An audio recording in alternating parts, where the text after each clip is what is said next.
What's happening, everybody? Welcome to Baldy and the Big Guy. How you doing? Fantastic. Fantastic. I'm the big guy. And I'm Baldy. And this is Chancla. Chancla. Chancla. Chancla is here in the house. Chancla Academy. Which proper name? Joe Coronado. That's your Thank legal, you for saying it that way. Yeah. Because I tried legal, it. That's my legal name. Your Christian name. I literally tried it my earlier. Catholic name. My wife can do it, and I just can't. I'm not a good R roller. Coronado. That's very much. Hey, this is Joe Coronado, otherwise known as Chancla Academy. You can say quarter. Quarter. What? It was the same shit. There you go. Roll your R like Coronado. Coronado. There you go. Perfect. Well, thank you so much for coming on the podcast. Thank you for having me. I out appreciate it. Peter and I. So, you guys, real quick, you can go out, find us out on iTunes, Spotify, all the places you can find podcasts. Podcasts. God damn it. This is what All the happens places when you of podcasts. pregame before you do a podcast. Yeah, we've been pregaming. Yeah. Joe Coronado. There you go. You can do that. Go out, find us out there. And then we're going to get into some fun stuff today. So, again, thank you so much for coming on the podcast. Thank you for having me, amazing, man. I love getting invited out to stuff like this. So Yeah, it's fun. It's fun. Yeah, dude. It breaks it up, not monotony. It breaks it up a little bit. Typically, it's just me and him talking for 45 minutes. Yeah. So this is a little bit better to have just breaks it up a tiny bit for our Yeah, so viewers, I don't have to talk for to us. Peter for a straight 45 minutes. Yeah, it's kind of like, I told my wife, her and I could start a podcast with the shit. She'd be mainly talking. I'll just be there like, Disagreeing. That's how it was being. That's all you do. You disagree. I told you. Like I do that. Well, you have to agree, otherwise you get in trouble. So we've got another podcast called The Bar Is Open. I just talked to my wife and I disagree. Yeah. Whatever you say, right. dear. Whatever you say, dear. Yeah. So you're originally from San Antonio. Yes. Give us a little backstory on you. Like, who are you? Like, Who is Chancla Academy? yeah. I'm the guy that's been committing all the murders at Woodlawn. I don't know if you heard about that. I haven't heard Is that the Austin one? No. That's not the Apparently, strength there's a murder, like a serial killer at Woodlawn Park down. In San Antonio. I have heard of that. Yeah. Yeah. Why have you not? Yeah, heard yeah, this? yeah. No, it's crazy. I just shot a video, serial killer video out there like last week. We haven't posted it yet. But Okay, that's why. Okay, maybe. So yeah, but no, Foreshadow. from San Antonio, just kind of started all this stuff during COVID. And, I am at where I'm at now. There's not a whole lot to explain because, I mean, social media, everybody knows how that works. You make videos, you get people's attention, they share it. But I love it here in San Antonio. why? Perfect. So what did Joe Coronado do before he was Chancla Academy? Oh, God. So I lived in Florida for 4 years. My mother-in-law had a double mastectomy, so I had to come back and help take care of her. And I was an operations manager for AT&T. I ran 7 stores, was making really good money. We decided to go on vacation, and then they sent us an email and said, "Hey, we're all letting you guys go." No shit. That was during That was during COVID. Yeah. They're like, "Hey, we're gonna let you guys go," and because of COVID was happening, and I said, "Fuck it, I'm gonna get on unemployment and stuff." I wound up getting, I guess, COVID myself. I was really sick, and I lived past the night that I thought I was gonna fucking die. Really? Yeah, It was that bad? it was that bad. I could not breathe. I felt like I had a ton of bricks like on my chest, man. I had letters written out to my family, Oh, like Jesus because Christ. I was in the You had that room. pneumonia. Yeah, Like it that was bad. I couldn't breathe. I just could not breathe. But you were still at home. You didn't go to the hospital. Yeah, they sent an ambulance over to my house. They said, "Hey, we have no room at the hospitals." So I was just kind of like, okay. So for sure, I thought, I was like, this is it. I'm gonna not wake Like up. I'm not. Yeah. And then I did. I woke up, and then I started getting better. And my daughter was like, "Hey, you don't like taking photos or doing video? Why don't you make TikToks with me?" And so I said, "This is stupid. We're gonna do Of course. dances." Yeah. This is at Like that time, TikTok. I'm fucking an adult. Yeah. Yeah. And then I just started like kind of scrolling on TikTok and started seeing that people were making like sketches and little movies and stuff. And I always wanted to be a film director growing up. And I didn't have that opportunity. I said, you know what? I can fucking do this.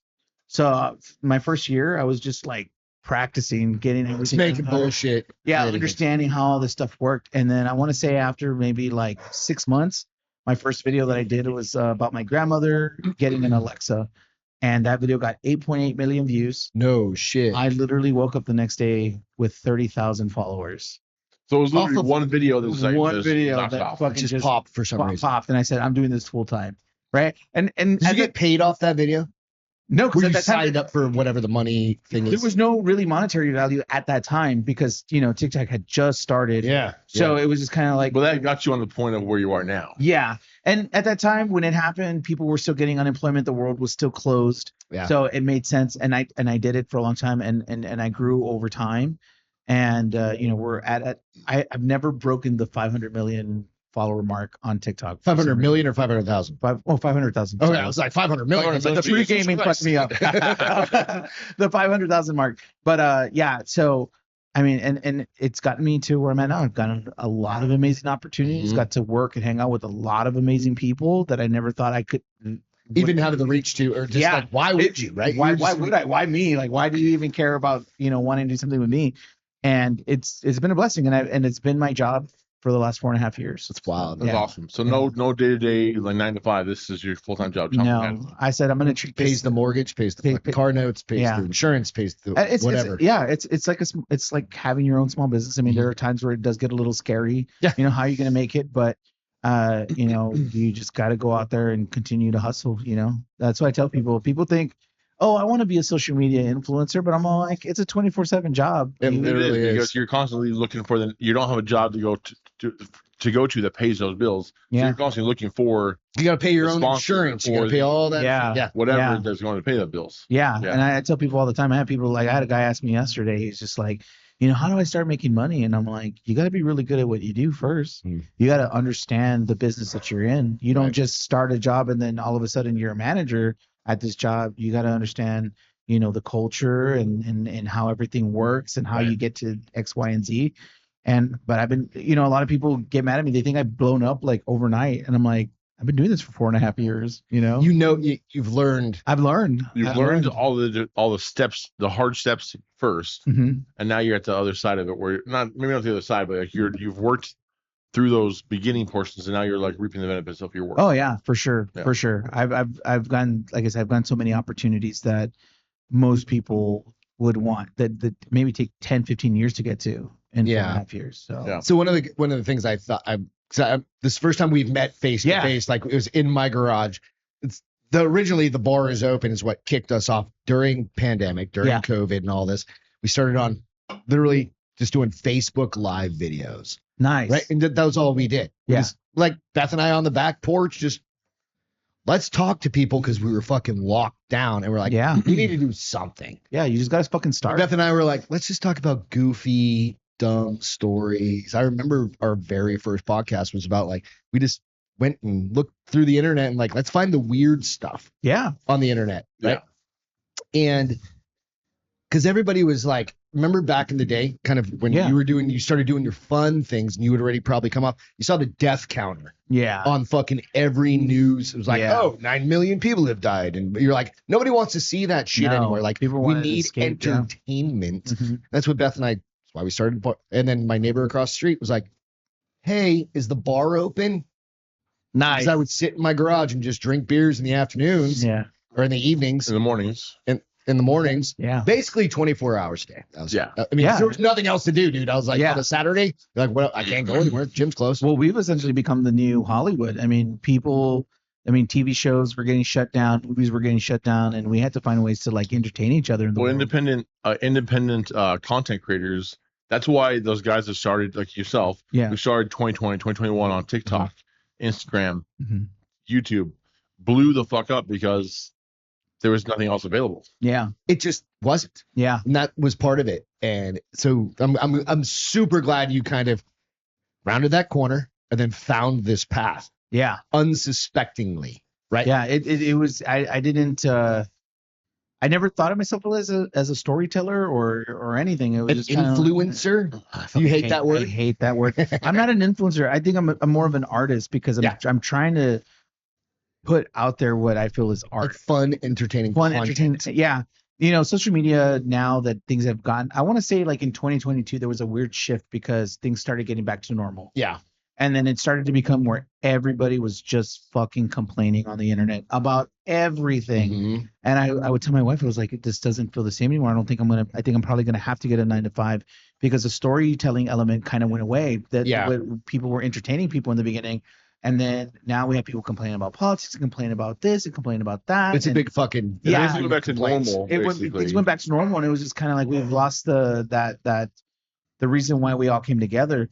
But there's now another weird shift happening where it's people are getting back into storytelling. There's some amazing. I love it. Yeah. There's some creators out there creating these little shows, and they're like 6-7 episodes long, and people are just so fucking engaged. And I sat with my wife one day because I make the content I make now. I make fun of San Antonio. I've Tortas, Edgar's, whatever. A lot of it's commentary now because you got to try to keep up with what's going on social media, right? You have to, or else you're just gonna die. You're gonna fall off. You're gonna fall off. Yeah. Well, you're gonna be not relevant. Yeah, you won't be relevant. But then I told my wife for the last 2.5 years, I told my wife, I was like, I need to get back to storytelling. I used to have a whole Harry Potter parody about Chancla Academy.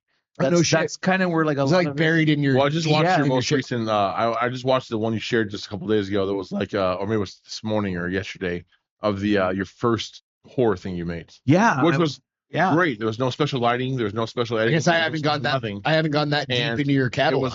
It was awesome. I posted it the other day. Sorry, I got a 9 to 5. Yeah, I told myself, I was like, I'm a huge fan of horror. So is my family. And I told myself, like, how can I take everything that we know, Hispanic, Latino, Mexican, whatever, and put a huge twist on it? Because I got so sick and tired of, like, you're on social media, and I can tell you will find a guy posting the same type of shit I'm posting. They'll talk about a fat Mexican chick. They'll talk about the Edgar haircut. They'll talk about, the ghetto-ness and blah, blah, blah. It becomes redundant. Yeah, you're kind of like, eh. There's only so much San Antonio stuff you can talk about before San Antonio starts. Exactly. Almost like a fucking, what do you call it with your ear? It's ringing in your ear. Yeah. It became one of those things, and I told my wife's like, you need to get back to storytelling. She's like, that Harry Potter parody you used to do. I had the talk instead of the hat, the wizard hat, it was a Sancho the talking sombrero. And our class, that's hilarious. Our classes were loteria cards. It was La Rana, El Venado. I haven't seen these before. That's what I'm saying. You need to like repost them. I have been, and people don't. They're like, "What is this?" But I have to remake them. Is what I'm gonna do. Okay. But right now, if only you have a good camera guy right next to your house. I know, right? If only. There's a weird thing about Peter. He happens to be a photographer and a videographer and. Literally a block away from me. So when he came on my cooking show maybe a month ago, I texted my address and he's like, no shit. He sends me a little like a screenshot of our address versus his address, and he lives a block away from me. Yeah, which is crazy because we talked back and forth for a while, knowing no idea that we lived in the same neighborhood, a block away from each other. So it's very funny. I thought that was interesting because I was like, man, Peter probably lives in Bernie. I got to drive over there, driving to my house. Yeah. Well, you don't even live that far either. 15 minutes, 20 minutes, whatever. It's 35 minutes, but because of fucking San Antonio traffic. Yeah. So that's part of San Antonio that I want to get into. Let's get into San Antonio real quick. San Antonio, you are, I have to use this term because I don't know the other better term. You are the San Antonio influencer, if we will. If I don't know another one.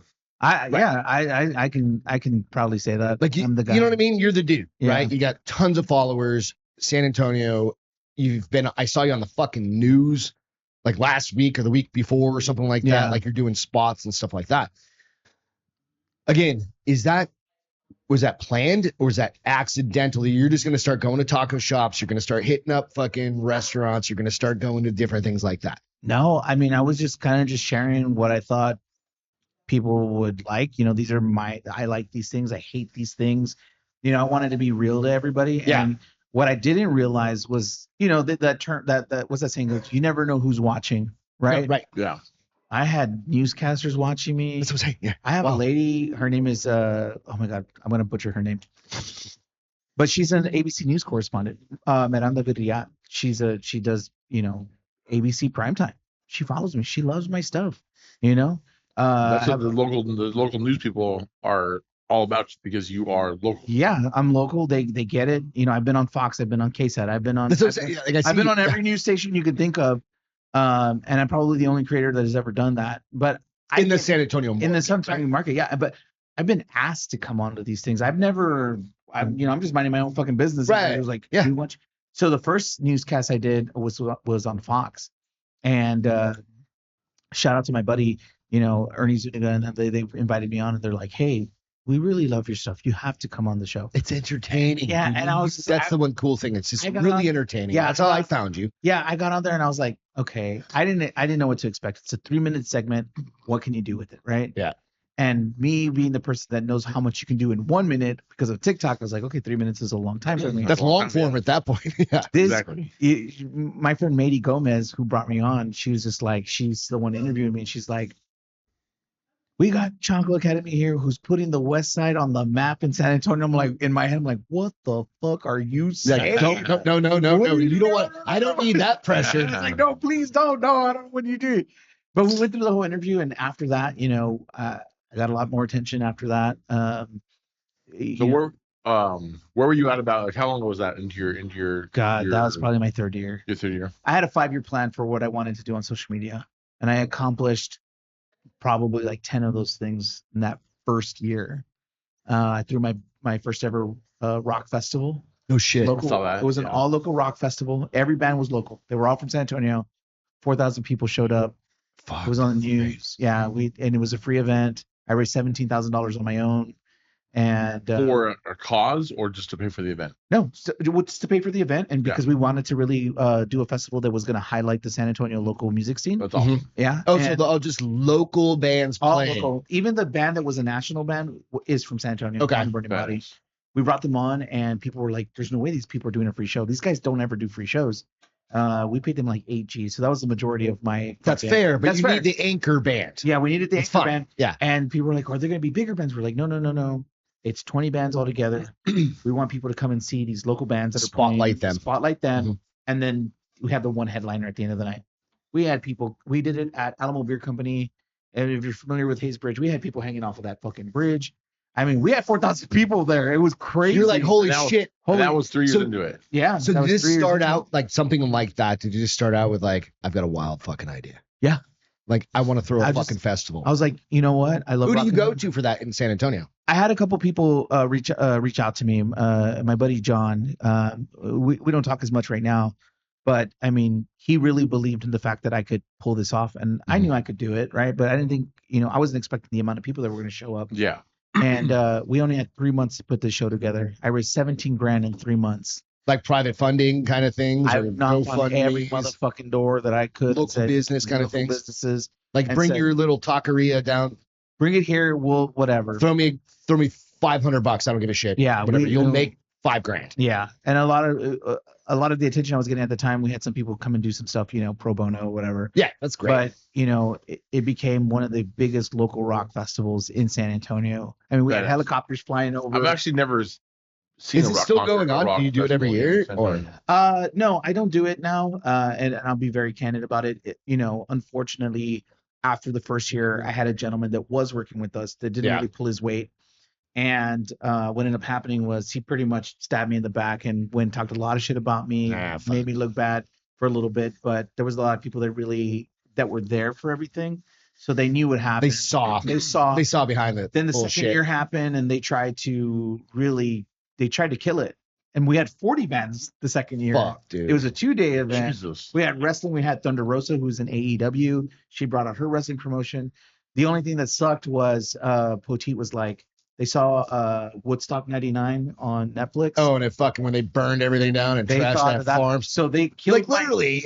They killed my show 30 days before my event. Jesus Christ. They're like, after you got all these investors, you got to refund everybody. You got to do the fucking bullshit. So we went back to Alamo Beer Company where we did the first one, and it was a 2-day event. It was so hot. It was 104 degrees. It's just everything didn't work. Yeah, it just was like didn't work. It wasn't even close to what you were planning. Yeah, we had maybe like half the amount of people we had the previous year, but again, it was hot, and then I was working with somebody else at the time, and they screwed things up, and I was just kind of like, I'm not going to do this ever again. And we had one band trying to talk shit about me because they weren't. So one thing I learned was that like socialist is just like if the entertainment environment. Yeah, if they don't get their way, they'll do anything to like I want the goddamn green M&Ms. You're like, get fucked. It's whatever. Yeah. But then that passed, and then I said, you know what? I'm not going to do this anymore. I'm not going to help y'all motherfuckers That's fair. out. Yeah. But every day I get hit up, and they're like, please tell me. Can you share something with us? Can you share our shit? Share our shit. But I want to share your background. Yeah, I recently posted and it didn't get a lot of traction, but I get more traction in my DMs than I do sometimes when I make a regular post. And I said, Chancla Academy Rockfest 2026. The amount of bands that fucking hit me up in such already. Like that, so you're kind of pre-planning, like throwing those feelers out there. Yeah, because I was like, you know what? Did they really care? Like how much? Fucking, we'll come do a podcast for free. You don't even need to pay us. Fuck yeah, I'll set up a little booth. I'll bring some fucking cameras. Do it. Fuck, I'm down. Be fun. And a lot of people were him. They're like, please tell me you're doing this again because we need you. I hope so. Because what year was that? 2022, 2023, 2023. So just coming out of pandemic. 23 and 24. 23 and 24. Right? I did. Okay. Yeah, I remember 24 is when I hit you up. Yeah. All right. So you hit me up. I still have my photo of the 4,000 people behind me. Just going. And I'm on stage like, yeah. Your life changed, huh? My life fucking changed dramatically. Then from there. So real quick. I just need to do the when you think about it, you were a dude that worked at AT&T. Yeah. Got fucking super sick. Your daughter literally goes, "Let's make a fucking TikTok." Yeah. To a dude standing on a stage with 4,000 people behind you in a matter of 2 years, 3 years, something like that. A year. A fucking year. Yeah. Within a year. So you started in 2022. So I started in 2020, but I didn't really I was. It didn't really pick up. It didn't pick up until about 2020. Until that one thing. So how do you, aside from having to like shelter your family because they're like, oh, my dad's famous in fucking San Antonio, because you can't probably go anywhere. No, I can't. You can't just go to like. That's why I reached out to you 2 weeks ago. I was like, "Where's a good taco place, bro?" Yeah. And you're like, you gave me a bunch of shit, right? But you can't just walk into a restaurant. You're Dave Portnoy of San Antonio. Oh yeah, I used to do this bean and cheese challenge. That's where I started following. My wife is a bean and cheese taco girl. Yeah, woman, I should say. Right? But that's her thing. Every place that's a taco can be rated, every single place, by their bean and cheese. So is that what you used to do? Rate bean and cheese tacos? If they can't make beans, they can't make anything That's it. else. That's exactly it. Yeah. That's my wife's same logic. Because her dad, they had a restaurant when he was a little boy down in Brownsville, Texas. Oh wow. And his mom made bean and cheese tacos. Yeah. And my father-in-law, who's passed since, that was his thing. Bean and cheese tacos in the morning. Yeah. So wait, my wife. So you used to go around San Antonio rating bean and cheese tacos. Yeah. And you told me the beans that we made together on my show was the best beans you ever had. Yeah. Dude, that's what I'm saying. Like, that makes you feel pretty good. All right. What do you call white guys all right. Mexican? I didn't realize that before. And see, my thing is, I don't care where the beans come from. I don't care how like they those come from. pinto beans. I don't care if come they out of a can, whatever. I don't care if they come out of a can. For me, it's flavor. Yeah. You know? And a lot of restaurants. So I forget the name of the guy, but he lives in Los Angeles. He's a famous writer or whatever. And there was a restaurant called Mendes Cafe on Quintana on the west side of San Antonio. And he swears that they are the best Mexican restaurant. I went over there and I had their bean and cheese, and I was just like, this is absolute dog shit. No. Yeah, no, the beans tasted like bottom of the pot. They've been saving. No, kitty. That's Milo. He's tired. Come on, buddy. He wants to hang. So I got a lot of shit for that, but I was just like, because that one famous dude's like, oh, the best. But like, no. You're from fucking California, asshole. Yeah. Yeah. Get the fuck out. So, he doesn't know shit about shit. Yeah, I'm like, dude, no. San Antonio is a weird city. They want you to be honest, but then they don't. But it's a weird mix. Yeah. So, but that's my reputation right now. Is people are like, you say everything we want to say, and you don't give a fuck, and I don't. So we talked. We were like I said, we were pre-gaming a little bit, just talking about kind of like life and getting to know each other a little bit. And I'd never heard that. What did you call the term? Not a negative review. Anti-marketing. Anti-marketing. Yeah. Explain that term real quick, because some people like I've been doing podcasting for 5 years, 6 years now. Yeah. And doing social media, doing all the things kind of on the side, right? I never heard that term. Yeah. So anti-marketing essentially is just, going in somewhere and giving a bad review. It's I don't know the intentional proper term, bad review. Intentional bad review so that people can side with the restaurant. So you get people to hate you for something that you said, and then they go out and support that business because of the negative review that you. It's like, well, that's my abuela's restaurant. I'm gonna go out there and whatever. I want to support it, and these restaurants. Because there's always a good review. Yeah. But what do you look at when you go to Yelp? You look at the fucking 1 stars because you're like, right?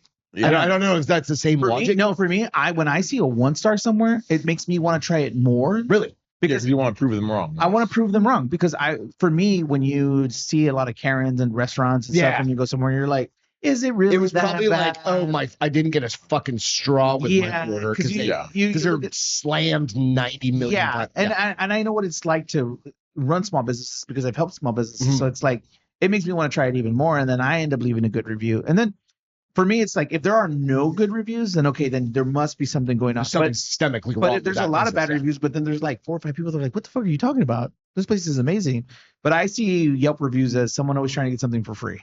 Right. So I'm just kind of like, you know what, fuck them, whatever. I'm gonna go try that fucking restaurant. Which is an amazing thing. Yeah. And I think does that boost that absolutely boosts the local economy. It does. Even if it's for that one family. Yeah. A food truck, a fucking that struggling mom and pop restaurant. You know, it's funny you say that. Also, he knows fucking everybody. Me and my wife went over to the West Side for a turkey leg the other day, randomly. But I know he does a lot of West Side fucking content. So I was like, hey, do you know this? I don't remember the name of the fucking company. Some fucking Mexican turkey leg company. Texas Front Yard Barbecue. Dude, it was so fucking amazing. Texas Front Yard Barbecue. We're going to come to you. And we're going to do. So I texted him. I was like, hey, I'm going to go to this place. Is it good? He's like, oh, my buddy owns that place. It's awesome. I'm like, dude, I pull up the turkey leg and everything, all the meat just falls off the bone. Yeah. It's amazing. It was so fucking good. It was so fucking good. It's amazing. They have like an 80-year-old lady making macaroni in the back in the fucking truck. He just knows everybody. It's in a truck? Food truck. Yeah. Yeah. In a gas. No, it's in a. It's in a parking car lot? wash parking lot. Yeah, it's so fucking good. Some dude, they have but he knows everybody. A food truck tracker from like the different spots, or is it? It's just one. It's just one truck. They just stay one truck. It's so fucking good. Yeah, it's in Marbach. When he's like, "I'm going to the Marbach," I was like, "Oh my god, dude!" He's like, "Bring a gun." Starving to death, by the way. Yeah, we're gonna go make some mistakes out of this. So I have another question for you. Yeah, we kind of like start off talking about it, and we kind of trailed off with a bunch of other stuff. I want to know, where did Chancla Academy come from? So Chancla is obviously like a fucking flip flop, right? Yeah. So for Americans, for white boys, it's a flip flop. It's a flip flop. Where did Chancla Academy come from? I used to be called Confessions of a Poor Family, so I was just sharing like poor people's secrets. So when you started off your TikTok, was that what it was? Yeah, it was Confessions of a Poor Family. Okay. And then I made one video. I'm sorry. I don't want to interrupt you. But this is my second question, so I'll ask it now. Yeah. What was your content at first? And then, so you already said that. So, like, what's your first kind of content? And then you switched over to the Chancla Academy. Yeah. So it was just telling people like, hey, Confessions of a Poor Family, you know. And then it was like I would show like opening up a peanut butter jar and then cleaning it out, then washing it, and now you have a cup. We never went to go buy cups. Or you've got storage. That's funny. That's my sandwich meat containers. Turned into Tupperware. Yeah. So, and these were all things I learned from my grandmother growing up. Yeah. Her pantry or her cabinets were never filled with actual cups and glasses. It was margarine containers, peanut butter containers, jalapeno jars, whatever. Yeah. And I would do that, and then I forgot what video I did that had something to do with the Chancla, and it got like 1 million views. And I told my wife, I was like, people were complaining that Confessions of a Poor Family is too long to say. I don't know what to come up with. And we started talking about my grandmother. So shout out to my wife, because my wife's the one that helped me come up with the name. She's like, well, what about Chancla School? And I was like, Chancla Club. And then she said Chancla Academy. And then out of nowhere, it just came out of me. I was like, for all of the life lessons that make us who we are today. I immediately just ran in my room. I doodled. Called my friend who was an artist. I was like, make me a fucking logo right now. It's a crossbones Chancla with an old lady. It looks like shit. And then I changed it to Chancla Academy, and people just were like, this name is funny. It's weird. It's unique. It's crazy. It is 100%. Yeah, but people just fucking love it. And yeah, that's how Chanclas are. I mean, you're gonna get it, right? Yeah. Boomerangs, right? Yeah. I mean, they're everything. Yeah, they're everything. And your content about Chanclas is fucking hilarious. That's exactly it. Trying to put my shit back on. Yeah, but those it's fun. Everybody can, like, even my white ass understands what a chancla is, and that is fucking at least through the United States, like, people know what a chancla is. Oh yeah, I have people in Denmark, Korea. I was gonna say globally, but I mean, Chancla Academy's gone global for a long time. And people always ask me, they're like, you know, that's such a silly name. And I tell people it's much deeper than that. You know, my grandmother, anytime I did something wrong, squatted on the ass. Yeah, right. She would always make sure that I was doing something positive with my life. If I was down, she'd, you know, I always tell people, Chancla Academy is about being that figurative chancla for a family. Yeah. Which is an amazing thing. Yeah. It's a family. You need to push these people. Yeah. Like you think about anybody, like your mom, my grandmother. And I tell people too, I go, Chancla Academy, if it was a ruler for you or a wooden spoon. I was going to say a spatula academy doesn't quite hit. It hits the same. It hits it doesn't quite. Yeah. It doesn't sound the same on camera. Yeah. I go, but whatever your motivation was to get you to where you are now, that's what this is. That's amazing. Yeah. And so some people just think it's a silly name, but I was like, no, man, it goes much deeper than that. That's what it's about. But I've lost that translation in my content now because of all the crap I've been posting. But I think it's not so much lost because I feel like it's. I don't think it is. It's mixed in with everything else because you randomly post stuff with your daughter. I think it's your daughter, right? Your youngest daughter, and that's funny. It includes Chanclas. So yeah. So I think it's equally mixed in with everything else. Yeah. To still showcase who you are. Yeah. For sure. One of the things I saw a video that you posted maybe like last week before, where you're going to start a San Antonio kind of. It was you like in downtown San Antonio, I think. Yeah. Like walking down and talking about like I lived here and I lived here and I lived here at these various houses, right? So that was a short film that we were going to do maybe 2 years ago.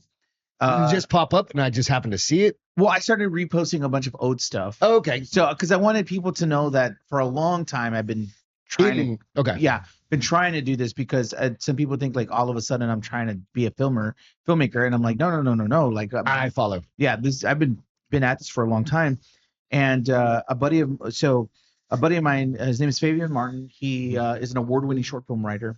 He's gotten a bunch of stuff out there. He's even sold stuff to Netflix. He wrote the script for me. That script is a $15,000 script. That's what he charges to fucking do a script for anybody. And we were going to make it. And then I met with Jesse Borrego, who was in Blood In, Blood Out, Fame, and all that stuff. And my friend, Jose Arredondo, who works for Spectrum News, said, let me do a news story on this. Okay. So we got the attention of Opportunities for Home, which is the Casiano Courts where I grew up at. In downtown San Antonio. Or just in San Antonio on the west side. Okay, yeah, west side. And Jesse Borrego kind of like shit on it, And I was so upset about that because he was like, no, he was explaining Hollywood, but this isn't Hollywood. I was trying to. We're not Hollywood. Yeah, we're trying to make this thing, and I wanted his blessing. I wanted him to pass the torch, and I didn't get that privilege. Okay. And now he's gonna be making his own short film about growing up on the west side. I was like, you motherfucker! Like, was that script or was something different? He's doing something different, but it's not my script. I really wanted his blessing because I don't follow that motherfucker though. Yeah, I follow you. But who's to say you can't still do your script? And I'm still going to do it. I would. The Fabian Martin. I reached out to him and he had told me about some stuff that happened to him recently, and he almost lost his life. And I said, you know what? I need you to be my mentor. I need you to help me get through this. And I had spoke to somebody else who we were talking about earlier, was kind of shitting on my ideas a little bit, and I was kind of like. But Fabian, on the other hand, was like, you need to make this. I think you do, because I don't that one, and like you said, if it's a couple of years old, I hadn't. This is my problem with San Antonio. I have no connection to San Antonio. My wife does. She lived in Leon Valley. She grew up in Leon Valley. My brother-in-laws they live right there. They've lived here almost, I would say almost their whole lives. They were in Brownsville. One was a border patrol agent. One was a Leon Valley police officer for 35 years. Yeah. Right. Their family is from here, but I'm not. Yeah. Right. So seeing that video of like, hey, this is my house and this is where I lived. And that brings a connection for people that if that dude's from Hollywood or whatever, I don't give a shit about that guy. I want to see somebody that actually grew up here, went through the shit, lived in, what do you call it? The barrio or whatever. Barrio. Or whatever, west side. Hood, whatever you want to call it. But in that video, that's what you called it. Yeah. I want to see that. That makes a big difference to me because, again, I'm currently going through like, I don't want to live in this fucking city anymore. Yeah. Because I'm tired of the goddamn traffic, tired of the goddamn taxes. Weather, tired of the goddamn property taxes. And fucking our property taxes went up $400 a month. Well, no, I mean, I can share that sentiment. I mean, you know what I mean? Yeah. But I do love, there are absolute things about it. Yeah. I think what I try to get people to understand about San Antonio, what I try to tell people all the time is like, okay, it's very unique in the sense of the subculture that we have. Right. The ghetto-ness and everything. That's kind of what it is. When you go to Fiesta, those are the people that you see that come from the west and south side of San Antonio. And it's not so much that they're ghetto. They don't know how to they're not the traditional kind of person you're used to probably seeing on speaking well and all this other stuff. And that's right. fine. And that's fine. That's fine. I mean, don't get me wrong. I moved out of San Antonio a little over 4 years ago because I hated it here.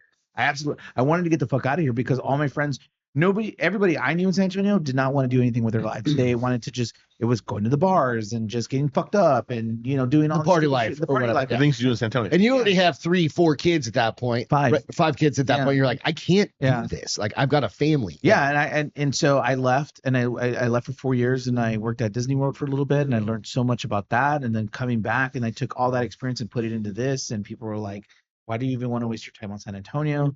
And don't get me wrong, I know a lot of people now that have moved out of San Antonio because it is hard to grow here. It is. It is. It is because people Like, Austin's one thing.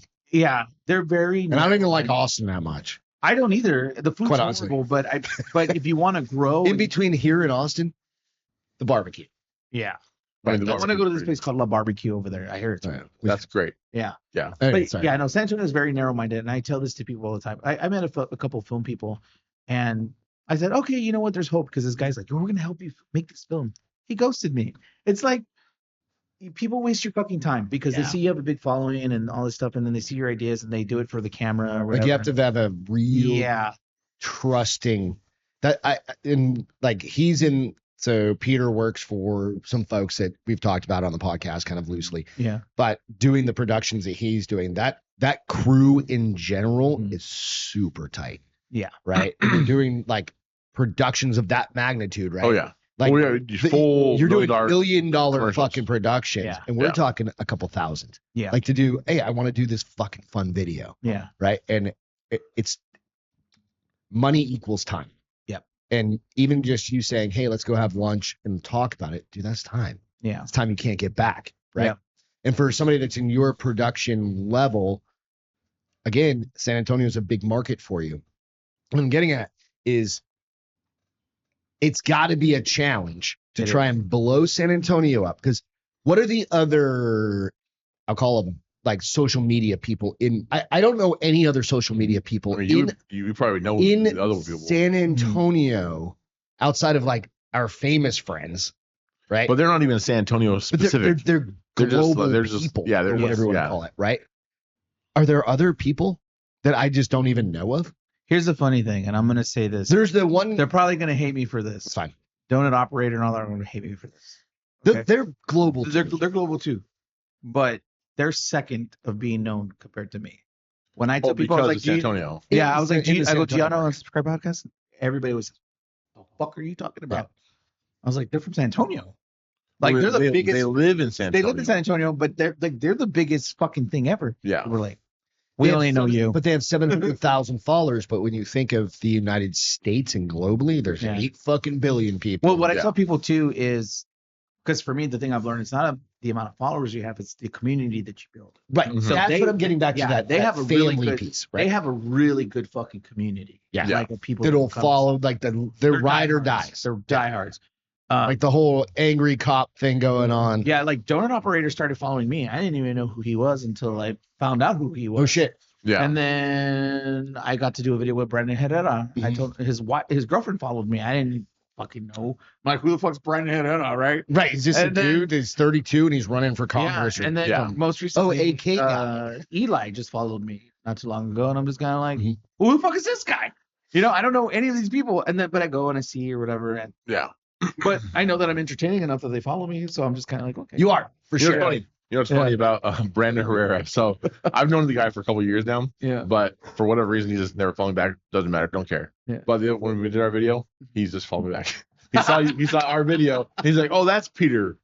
Oh, the big giant motherfucker you cannot miss. Yeah. That's Peter. Yeah. I was like, I think he followed me because Brandon had left a comment. He's like, how do you come up with this shit? Because I did Attack on Titan, the Tortas, Edgar's or whatever. He's like, how do you come up with this shit? And I responded to him because I just wanted to respond to him. Like you're just an average dude. Yeah, and I was like, cool, great. Yeah. I don't know anything about this guy, but cool, whatever. No, that's awesome. So I have a question for you about shoot. Uh-oh. Peter had a blank. I'll help. Let me jump in real quick while you think of that. So you have all of a sudden gotten a recent, pretty famous follower. That was my question. What's his name? Something with Rodriguez? Robert Rodriguez. How the fuck did that happen? Well, okay, that was my question. But what I want to expand on that question real quick. So it's not Robert Rodriguez, number one. Robert Rodriguez is like one of the best fucking directors on planet Earth. Who is from writer, director, producer, musician, yeah. Horror movies, fucking you name the list of shit that guy's done. Yeah.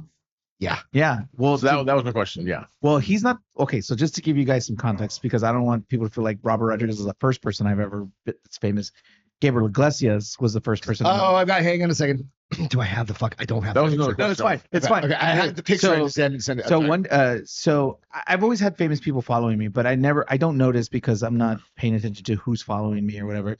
So the first person I had that was super famous in my eyes was Gabriel Iglesias. I posted a story. I brought my podcast back because I used to have a podcast called A La Chambertis, and I had already like 40 episodes, and A La Chambertis. Yeah, A La Chambertis is kind of like what the fuck in slang in San Antonio.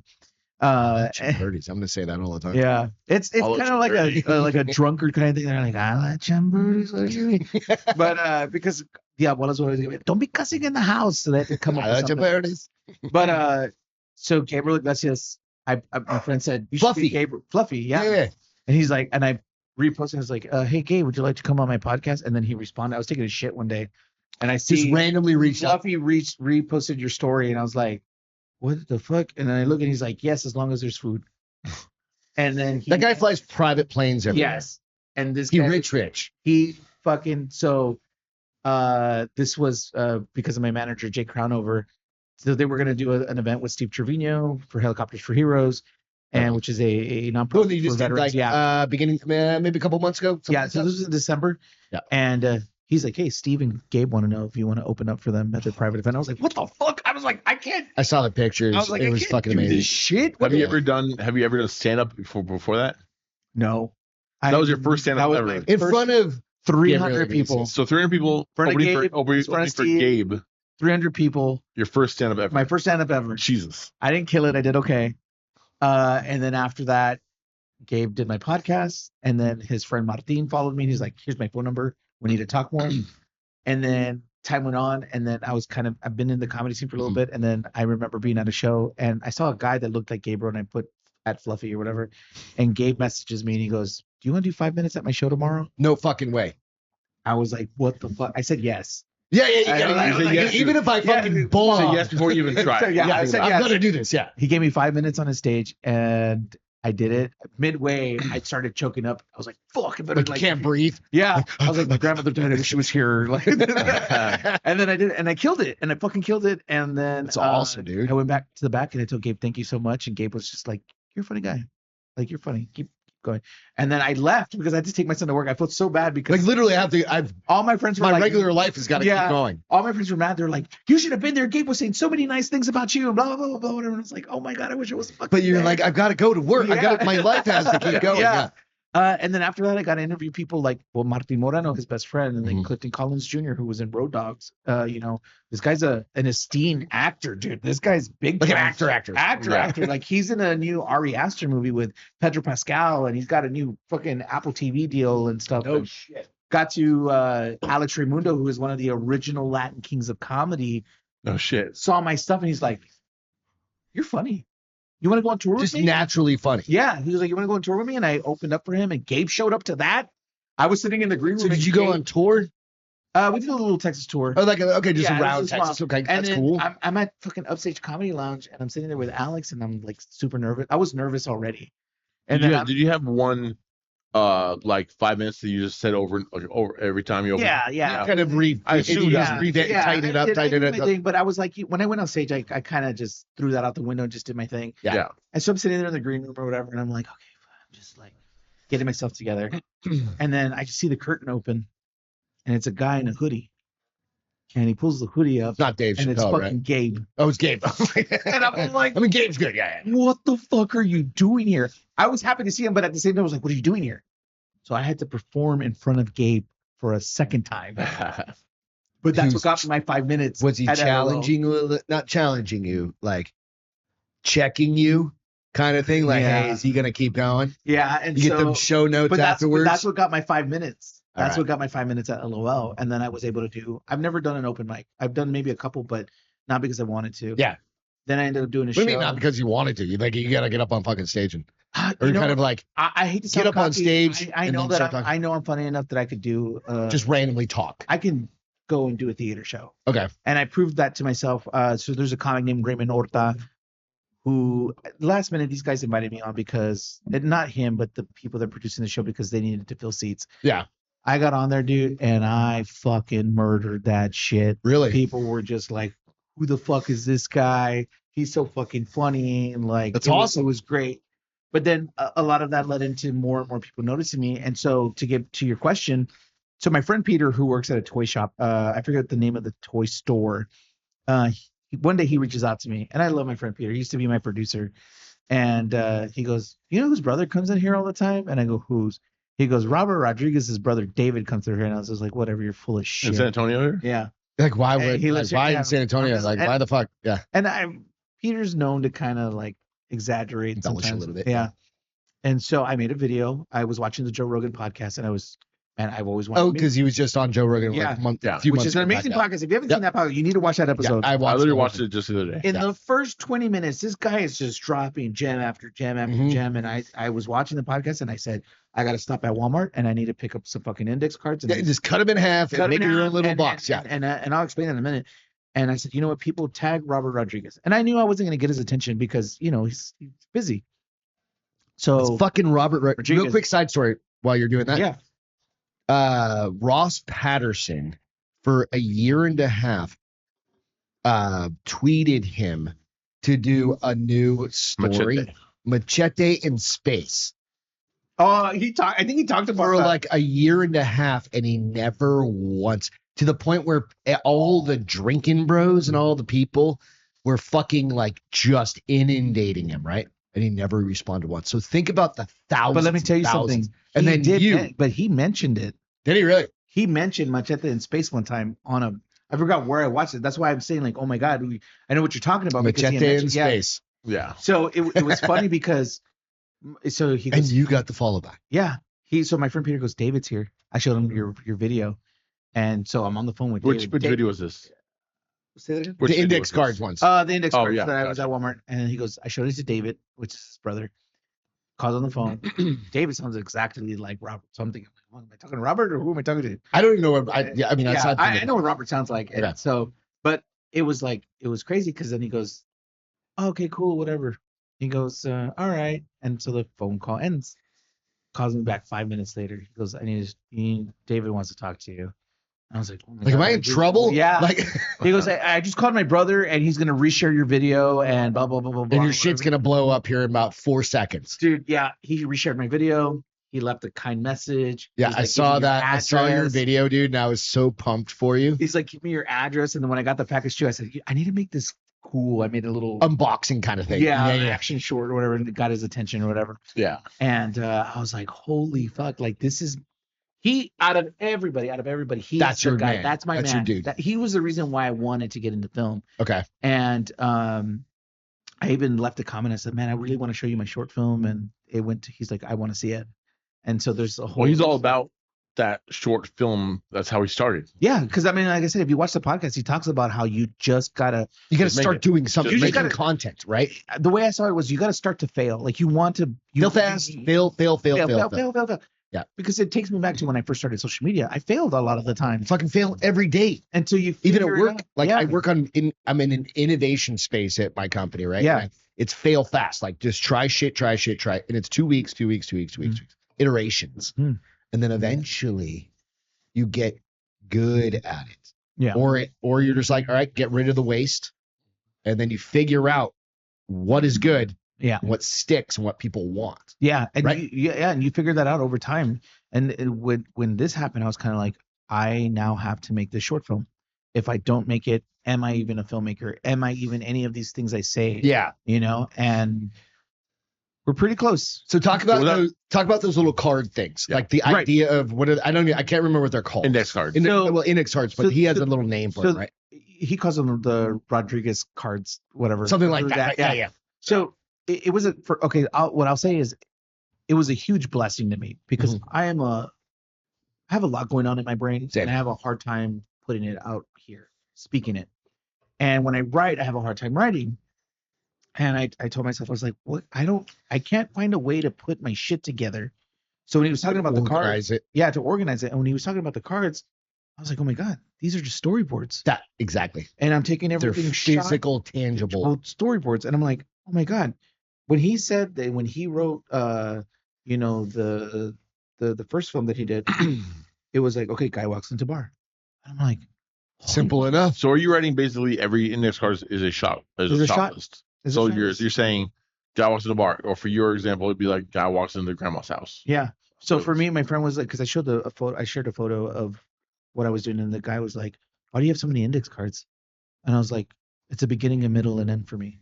Yeah. So this is the beginning of the scene, the middle of the scene, the end of the scene. Boom, boom, boom, boom, boom, boom, boom, boom. And he's like, "Why are you doing that?" Robert does it. And I goes, "Yeah, but if you listen to the podcast, he says, figure out what works for you at the end of the day." And so I'm writing all these things, and I'm like, I've never wrote. So we have a new short film. So for those who don't know, I'm doing a horror short film about Ebola, but this thing has become an anthology now. And so my son was talking to me, and he's like, "Hey, you should do a short film on Loteria, which is bingo." And he pitched it to me, and I said, "Oh my God, it's almost like your puzzle, but yours is way better." And I said, "Oh my God, I would have never fucking thought of this." So I told my son, I was like, "I'm gonna write this out," and then my son is a huge horror fan, and so I said, "I'm gonna write this out. I'm gonna do it on the index cards, and you tell me what you think." I wrote it out, and my son goes, "For the first time, I've read something that makes sense." That's funny. That's awesome. And I'm like, and I did it, and I literally broke down and fucking cried like after I finished writing. Because you see the whole story. Yeah, because you could like literally paste it to the wall and be like, "Here's my story." Yeah, because it's so frustrating when you're as creative as I am, or however you feel, you need an outlet to put it in for it to make sense to people. Right. Mm-hmm. And when I did this, and I did this in like 2 hours. You're just like all of a sudden you're just dumping out. Yeah, I was just letting I'll write notes like for podcasts and stuff like that. And Beth's like, "What are you doing outside?" And I'm just writing. Mm-hmm. She's like, "What are you doing?" I'm like, "I'm writing." She's like, "What do you mean?" It's the same logic of that because I do another podcast. I do just storytelling. Yeah, it's a way to have an overview of what you're doing and all of your shit.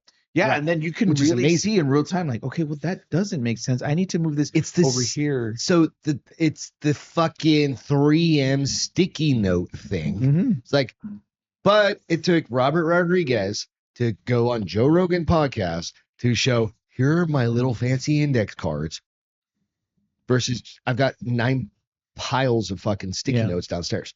But why? Like, what made that? Is it just you were like, oh shit? It was like an oh shit moment. It was, but you know what? Like, why haven't I been doing this forever? Right? You know what it is that to the average person, when we look at a Hollywood film or anything that these kind of people, when they make something, we think that there's this much deeper process and how you got to put this shit together. You got to put everything on a fucking in like some sort of format. Yeah, you got to hire this person and that person and do this and do that or whatever. That's a lot of stress. But you know what? It's one of those things where someone like me wants to pick these people's brains and say, how do you do it? Yeah. Because that's all we're looking for is an answer, at least, a blueprint to get to where we want to get. Yeah. And when he just spills that out in the first 20 minutes, it's that blueprint that he put out was awesome too, because he basically said, you have no money? Cool. Do everything yourself. And luckily you have all the people around you to do all those things. This was but you can theoretically do it with a goddamn iPhone. Yeah, it's an excuse. You can do everything with an iPhone now. Yeah, it's a reason to not have an excuse to make something. Right. He was like, if you're creative, all right, I'm going to give you the simplest way to do this because this is the way I did it. Right. And you, when he even says he does all his movies, you don't need even to do a podcast. Like, oh my God, he did all of his movies like this. Yeah. You're like, holy fuck, I can make a big budget film just like this. Right. Because he talks about where things start off and end, and he has a script here. He talked about a guy that recently did a movie, and he said that it'd been sitting there for 10 years, and this guy just released the fucking film. He wrote the fucking script in 3 days. And I'm like, and now with AI, I have no excuse. Now with AI, it's like, my ideas, write it. I love AI. Redo it.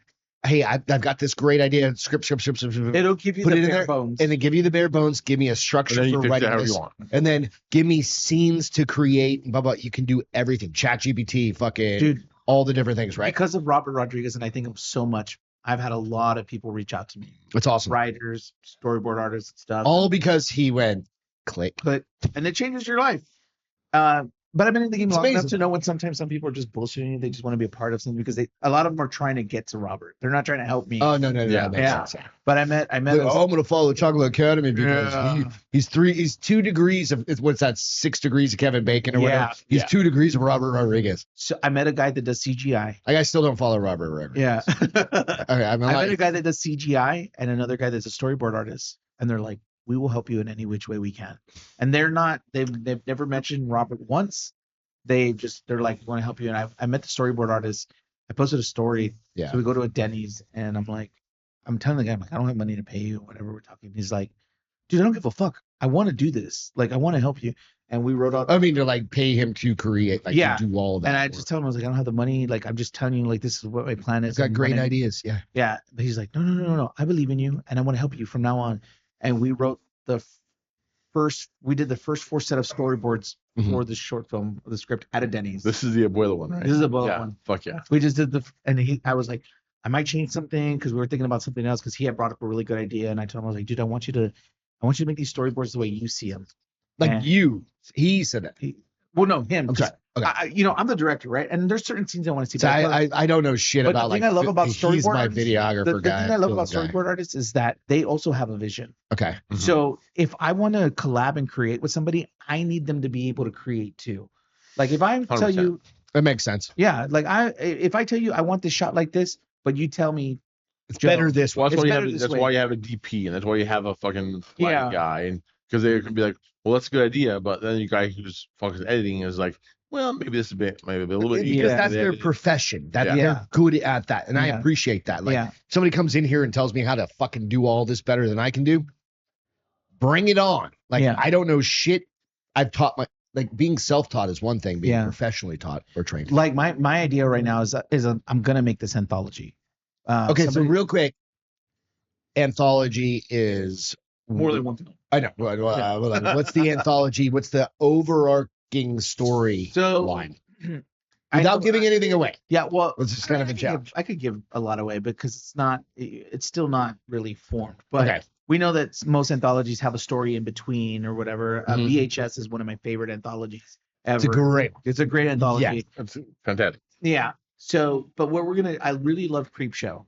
I love Creepshow. The old school, like the fucking dude. So my favorite. Our thing is one of my favorites. It's an abuela with the mask that I have and everything. She's sitting next to a fireplace or whatever, and she's about to tell you some tales before you go to sleep. Kind of tales from the crypt, kind of. Yeah, and she has a bunch of kids sitting with her, and she's like, and they're all dead little fucking. Well, nobody knows that. I just came to mind. I was like, dead little dummy she's kids. Gonna tell these stories, and so our centerpiece is the "Don't Forget to Take the Meat Out of the Freezer" short film. So there's Loteria, Sana, and the man's gonna take you. If you don't behave at the store, the man's gonna take you. It's a long title, but we're gonna shorten it up. And then the Abuela. I already have this as a trilogy. I already have the next set of anthology films ready to go if I need to make them. Oh, so you're gonna make 3 movies, theoretically 3 movies with 3 stories in each one. 4 stories in each one. Dude, that's gonna be fun. I already have it. I'm just like, I said, you know what? I don't know a lot of Latinos that make horror films other than Guillermo del Toro, but it's like more horror fantasy. Yeah, I love it. Dude, I'm down. Yeah. So but what I'm going to do with this anthology, because I really want to give people an opportunity to create, is I want to find 3 other directors and I want to co-direct with them. Kind of like how Robert Rodriguez did the 4 rooms. Yeah. I want to be, because for me, at the end of the day, I love being in front of the camera, but I want to give other people an opportunity to be able to create with me. Right. Because I know this is going to be a big thing and I could take all the credit. People are like, no, you should direct every single one and do this. No. I was like, each story, fresh eyes, certain vision, but why not give these people an opportunity to grow? Because that's the whole point of Chancla Academy is pushing people.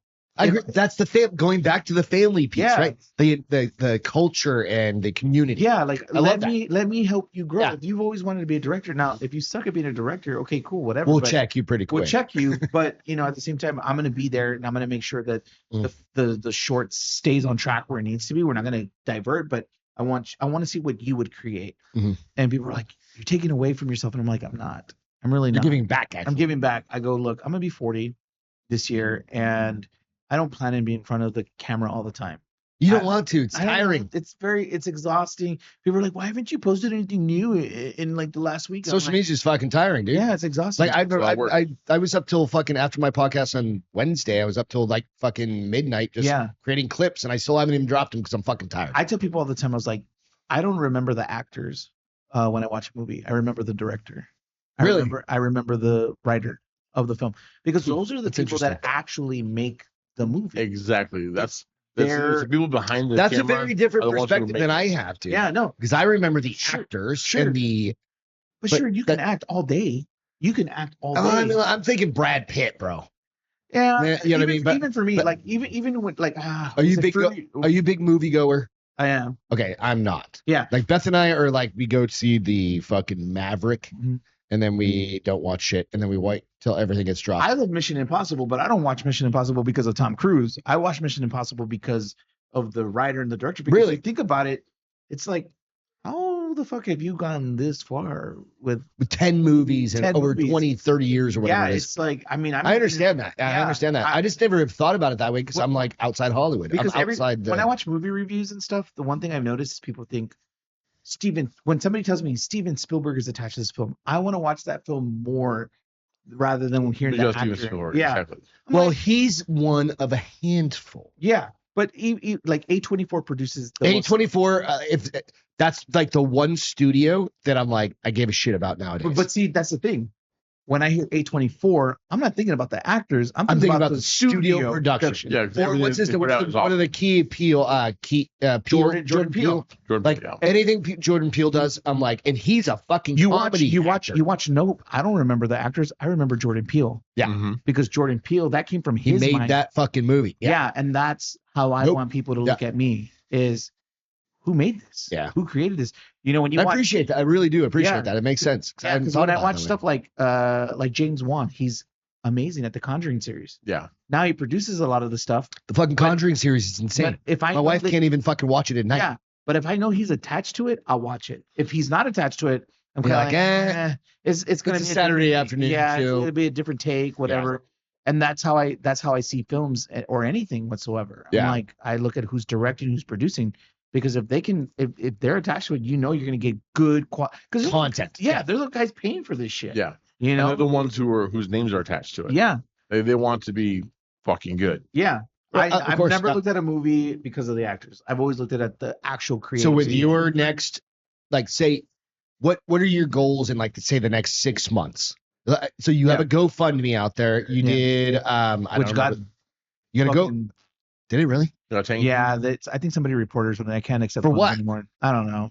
No, I just saw it like last night. You posted something. Oh, there was a video. Yeah, I gotta take the video down. But what ended up happening was it's telling me that my funds have to be held because they don't. Somebody made a report on it or whatever. Some fucking hater probably. And the fuck, you can go fund for anything. Yeah, they have a creative section, so that's what I posted under. But I said, you know what, fuck it, whatever, it doesn't matter. Right. So the next, let's just scrub that. Next 6 months, what are your goals? What are your goals to try and release? What are your goals to try and do? My plan is Chancla Academy. Yeah. So my plan is to hopefully be done and release the short film within the next 30 days. Oh shit! That's the next 30 days. You want to film it? Let's throw the date out. It's right. We're May 31st. Yeah. Right now, so beginning of June. So by July-ish. But by July-ish. Yeah. Like that. Because I feel like this is a story that doesn't need to be meant for Halloween. It's just a story. Could it build up to Halloween? It could be like 30 days. You can also put out horror whenever you want. Yeah. Dude, I love this. Builds up to the idea if this does well, then the rest of the anthology will be released in October. When you're thinking with real quick, as I don't think I asked this, how long are these segments? They're about.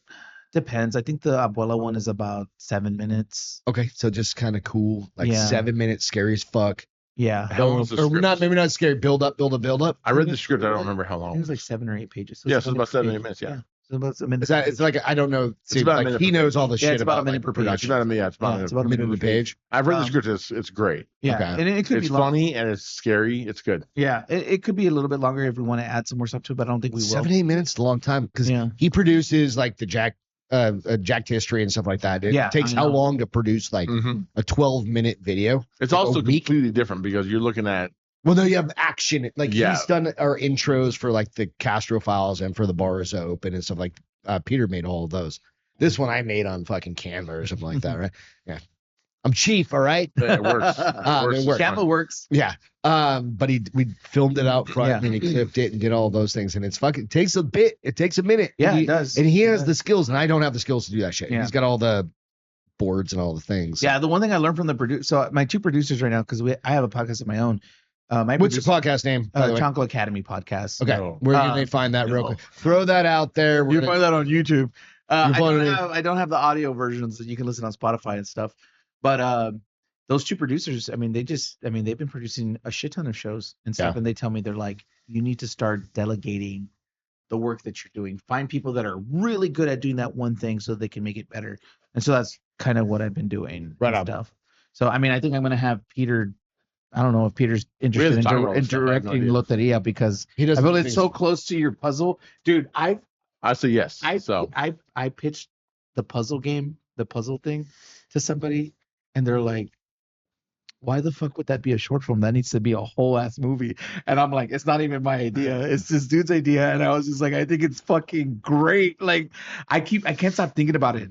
I can't That's a stop good thinking idea. about when you were talking about you were struggling to write it, I literally have like half of it written already for you. we need to sit down and talk Even about if it. it's Yeah, you're me just your too. brain, you're like, oh, That's Yeah. that's the whole thing. We can sit down and talk about it. Yeah, it's because just like, oh, I gotta put it together. So you next know? 6 months, you're going to work on that solely that. You're going to Yeah. do more reviews, like restaurants. You're going to do anything else, or is that kind of going to the side? I've been doing fine. I've been doing it for 4.5 years, and I think I'm burnt out About already. doing the taco review kind of thing, being the Yeah, taco doing guy. the taco reviews, talking about San Antonio, doing the sketches I've done with my. Now it's just moving.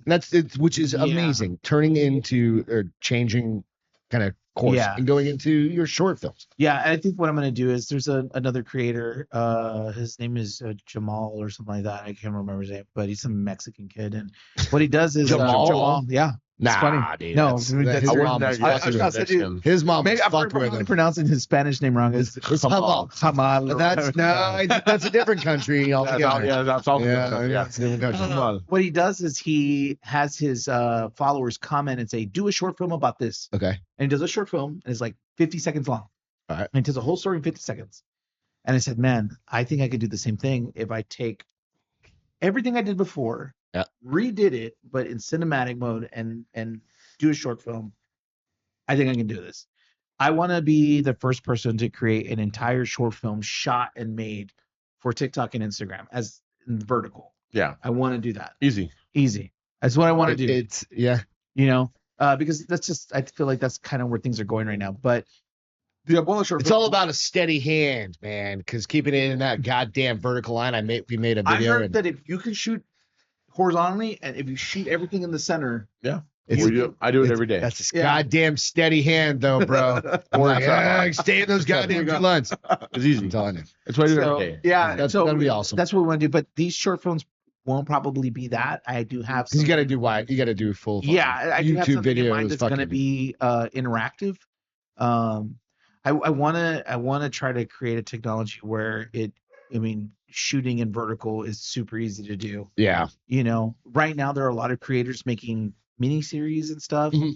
and I mean they're fucking. But bang, It sucks to go like, oh, and I have to do this.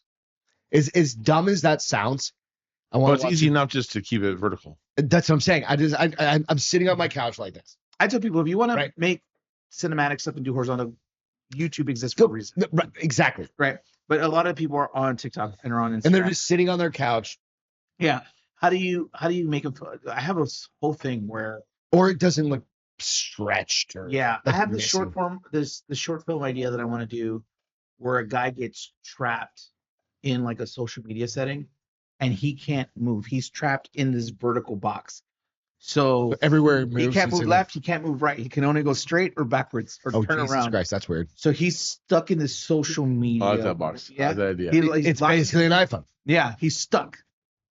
He can't go anywhere. It's just this one dimension or whatever. And so it's a horror film. And Don't steal this fucking idea. yeah, don't steal my fucking idea. It's on here first, so can't. This is gonna be your next You're gonna Black forward Mirror backwards, and episode. he's got to move with the camera. This literally is gonna be your next Yeah. episode. So I feel like that could be a good 10-minute horror film because you don't know where. okay, Stop giving shit away. Yeah. All right. Stop giving shit away. This is all All good. right. We need to wrap this up. Thank you so much, No, Joe, thank you for for coming having on me. Chancla Academy. Where can people find you, man? Everywhere. YouTube, Instagram, TikTok. Under just what? type in Chancla Academy. Just I'm the only one. Google it and you're Google it. You'll Chancla. Spell that for our white friends. CH. CHANCLA. And Academy, just like Academy Sports. Yeah, Academy Sports. Academy. Yeah, there you go. People don't have that outside of fucking Texas, bro. That's a very Texas But thing. white people can figure out Academy Sports. I know. Thank you so much for being on the show and coming over and hanging out with us. Yeah. Peter, thank you for bringing and introducing me to Joe. I appreciate it. Yeah. All right. I'm just here for the steaks. Baldy and the big guy, for Peter, for Joe Coronado. I'm Greg LaMontagne. This is Baldy and the big guy, and the bar is open. We'll catch you next time. Cheers. Bye-bye. Bye.